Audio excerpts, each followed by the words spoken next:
Olá, você que assiste ao Redação em Gotas. Hoje, nesta microaula, nós continuamos a falar sobre o Enem.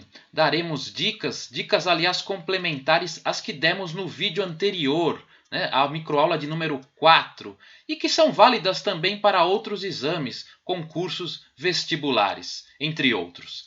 O que se costuma dizer sobre o Enem? Costuma-se dizer que ele tem, no caso específico da prova de redação, uma dupla função de selecionar aqueles que, por um lado, sabem se expressar, dominam o nosso idioma, a língua portuguesa, e, por outro lado, sabem argumentar, sabem traçar linhas de raciocínio, linhas lógicas, do início ao fim de um texto, no caso de até 30 linhas, como a redação do Enem.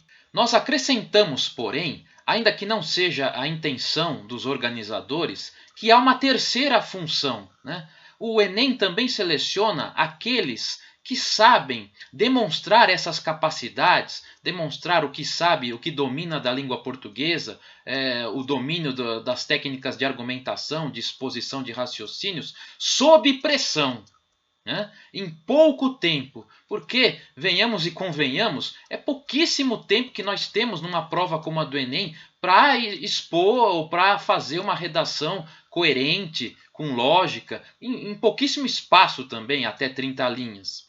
Então, o Enem também mede essa capacidade de como o candidato ou a candidata a uma vaga em universidade se mostra ou qual a postura na hora do vamos ver, como se diz, numa hora de sufoco, de pressão, a hora da verdade, como também é comum ser dito. Claro que cada um tem seu jeito, sua postura diante de uma prova como essa. Por exemplo, há quem faça a redação no meio da prova, no meio do tempo de prova, se dedica primeiro a matar aquelas questões de múltipla escolha a princípio mais fáceis, depois vai para a redação, aí por fim dá conta das questões de múltipla escolha mais difíceis. Há também aqueles que não demoram muito a redigir, já se o tema principalmente for um tema que conhece bem, já começa a escrever o rascunho sem traçar um esquema prévio, mas isso são exceções. Normalmente são pessoas já muito bem treinadas, muito bem preparadas. É o ideal que se chegue a esse nível e que sabem escrever, leem bastante, etc. Então já tem um preparo maior do que a média dos candidatos ao Enem e a qualquer vestibular ou concurso.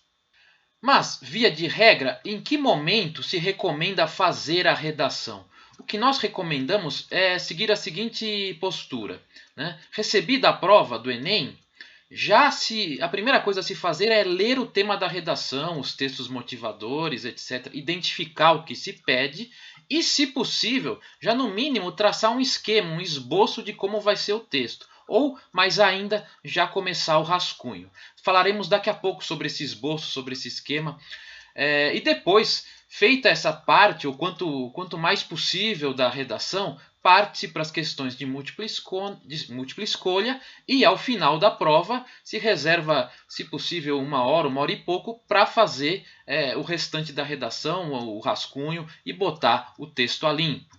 E como deve ser feita a redação? Já falamos no vídeo anterior, quem não assistiu, assista a microaula número 4, que o mais importante de início é identificar precisamente, claramente qual o tema, o que se pede. E depois, feito isso, já propor uma tese, expor o seu ponto de vista. A partir da tese, vejam só que é uma sequência lógica, tema, tese, aí vem os argumentos.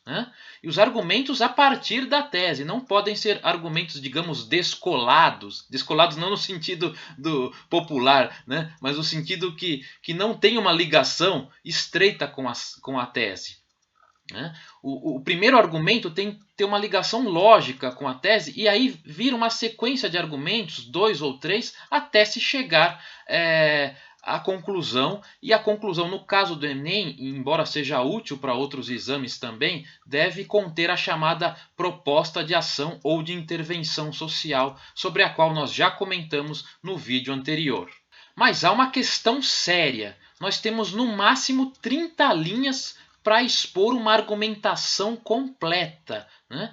Um texto que vá do início ao fim com uma linha de raciocínio lógica. Como fazer isso, né? Muita gente já se preocupa de antemão em colocar argumentos de tipos diferentes. Se conseguir, melhor. Né? Nós comentamos rapidamente sobre isso no vídeo passado.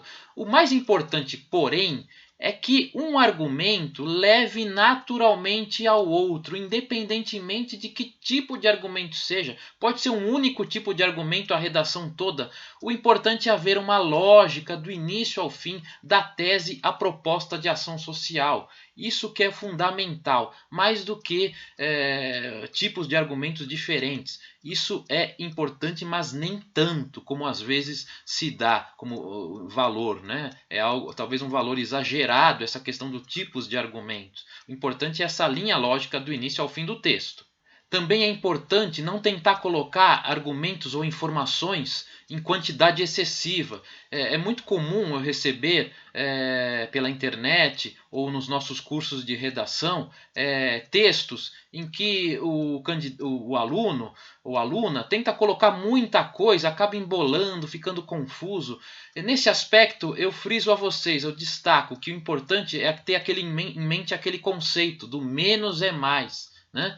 Claro, não é fazer um texto pequeno demais, mas um texto com poucos argumentos, mas que sejam argumentos consistentes, argumentos que valorizem a tese, que reforcem o que você quer dizer, o seu ponto de vista. Porque um volume excessivo de argumentos, na verdade, acaba tornando o texto até menos argumentativo do que se pretendia. Ele acaba ficando mais expositivo, cheio de informação, né, e com pouca argumentação. Não é isso que se quer no Exame Nacional do Ensino Médio, em qualquer vestibular que tenha um modelo argumentativo, né, o dissertativo argumentativo na prova de redação.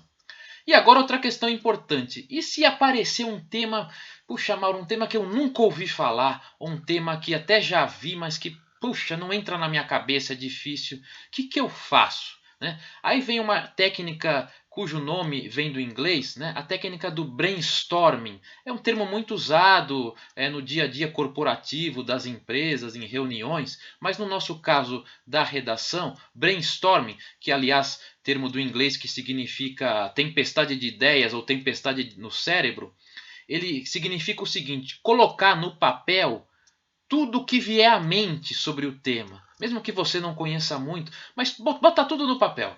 Né? Claro, não no papel oficial, no rascunho, no cantinho da prova lá, tudo o que vier à mente. Só que aí você vai ter um trabalho a mais, né, quando numa situação como essa. Você vai ter que colocar todos os dados numa ordem e cortar a maioria dos itens elencados, né? Porque senão vai ficar muita coisa, como nós acabamos de falar 1 minuto, 2 minutos atrás. Então, esse brainstorming ele serve para colocar tudo no papel, mas tem que ser ordenado e selecionado. Aí sim, se enxugando tudo, pode-se chegar a uma redação coerente com início, meio e fim. E por falar em fim, para finalizar essa microaula, eu quero dar o seguinte recado, um recado importantíssimo, talvez até mais importante do que tudo o que eu falei hoje nesta microaula, nas anteriores, etc. É importante ter atenção, ter concentração, ter foco, mas igualmente, ou até mais importante, é ter tranquilidade, ter serenidade. Claro, vocês podem falar, Mauro, impossível, um momento como esse, uma prova decisiva para a minha vida, né? Mas quanto mais tranquilidade, quanto mais serenas vocês estiverem, melhor, né? E vão com otimismo, né? Sem pensar tanto nas preocupações, no que ficou pendente, no que não foi tão bem feito. Vão com otimismo, vão com alegria, que aí vocês vão poder fazer uma prova muito boa, uma prova bacana, tanto a de redação como das questões de múltipla escolha. Com alegria, com otimismo, com serenidade, o cérebro pensa melhor. Né? Claro, com atenção também, com concentração, com foco, mas vão de coração aberto. Né? É um momento decisivo, mas ninguém vai morrer por causa disso. Né? Se não for agora, vai haver outras chances e vai ser no melhor momento, eu tenho certeza, quando vocês entrarem numa universidade. Né? E vão com tudo, vão com calma, façam tudo da melhor forma. Tenho certeza que vocês farão uma ótima prova de redação e relativo às outras questões. Ok? Um grande abraço, até a próxima microaula do Redação em Gotas. Muito obrigado mais uma vez e continuemos juntos.